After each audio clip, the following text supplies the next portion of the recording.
Ahlan wa sahlan wa marhaban di channel Nisa Basri. Assalamualaikum ayuhas syabab. Kaifa halukum jami'an fi hadzal yaum? Bagaimana kabar syabab semua hari ini? Semoga selalu diberikan kesehatan oleh Allah ya. Amin. Mubasyaratan, sekarang aku mau bahas tentang urutan atau tahapan yang harus kita pelajari ketika ingin belajar bahasa Arab. Melihat tidak sedikit dari syabab yang bingung, harus mulai dari mana ya, harus gimana ya, dan sebagainya. Hal itu memang termasuk salah satu cobaan untuk seseorang yang ingin memulai kebaikan. Bingung, gak jadi, terus akhirnya gak berkembang. Nah, makanya aku mau kasih tahu urutannya biar syabab gak bingung lagi. Sebelum kita bahas tentang urutan belajar bahasa Arab, aku mau ulas tentang maharul lugha atau keterampilan bahasa Arab terlebih dahulu. Sebenarnya ketika kita membahas tentang maharul lugha, nggak cukup dalam waktu 5 menit atau 10 menit karena banyak banget komponen-komponen di dalamnya. Cuma kali ini aku mau ulas sedikit aja.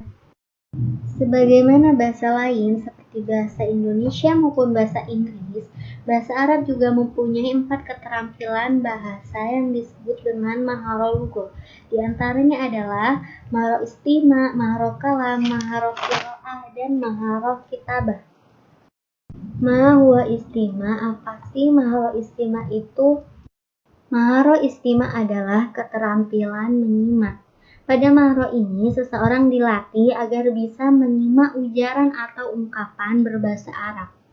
Fatih Ali Yunus membagi keterampilan istima menjadi 4, yaitu memahami makna secara global, menafsirkan kalimat yang didengar, memberikan analisis terhadap kalimat yang didengar, dan memahami sepenuh hati dari kalimat yang didengar.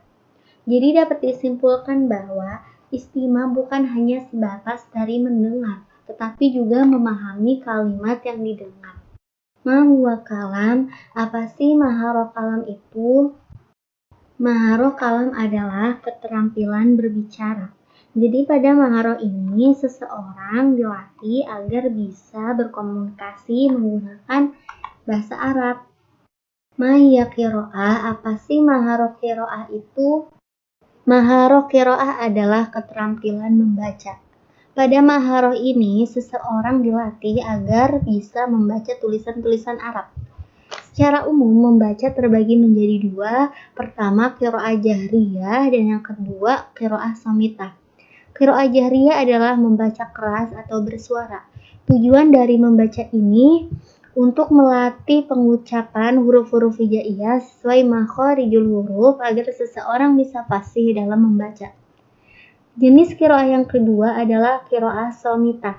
Qiraah shamitah adalah membaca diam atau membaca dalam hati. Qiraah shamitah ini dilakukan biasanya oleh pelajar tingkat mutaqaddim atau tingkat tinggi yang dituntut untuk memahami dan menganalisis teks-teks bahasa Arab. Ma hiya kitabah? Apa sih maharul kitabah itu? Maharul kitabah adalah keterampilan menulis. Pada maharul ini, seseorang dilatih agar bisa menulis menggunakan bahasa Arab dengan baik dan benar. Baik dan benar dalam hal ini adalah bukan hanya menulis bagus dan rapi, tetapi juga sesuai dengan gramatika dan struktur kebahasaannya. Demikianlah 4 maharul lugha yang harus kita tahu syabab.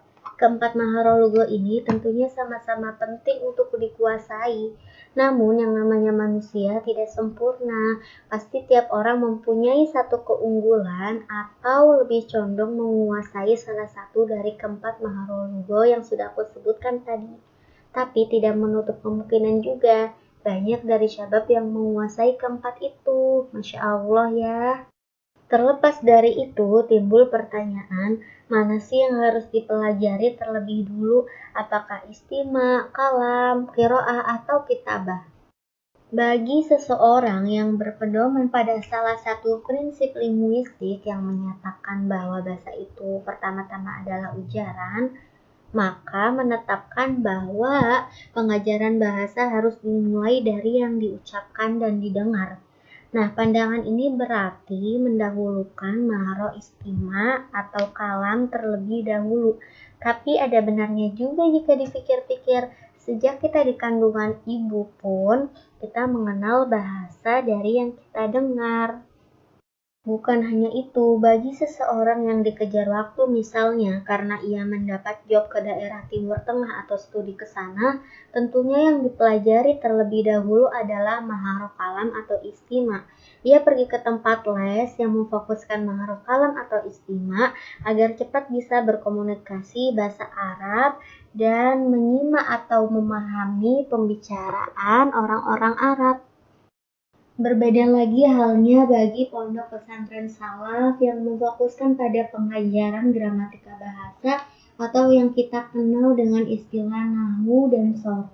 Hal ini secara tidak langsung memfokuskan pada pembelajaran maharah qiraah atau kitabah karena bertujuan agar bisa membaca dan memahami kitab kuning atau klasik baik yang berharokat maupun tidak, serta agar dapat membuat karya tulisan berbahasa Arab.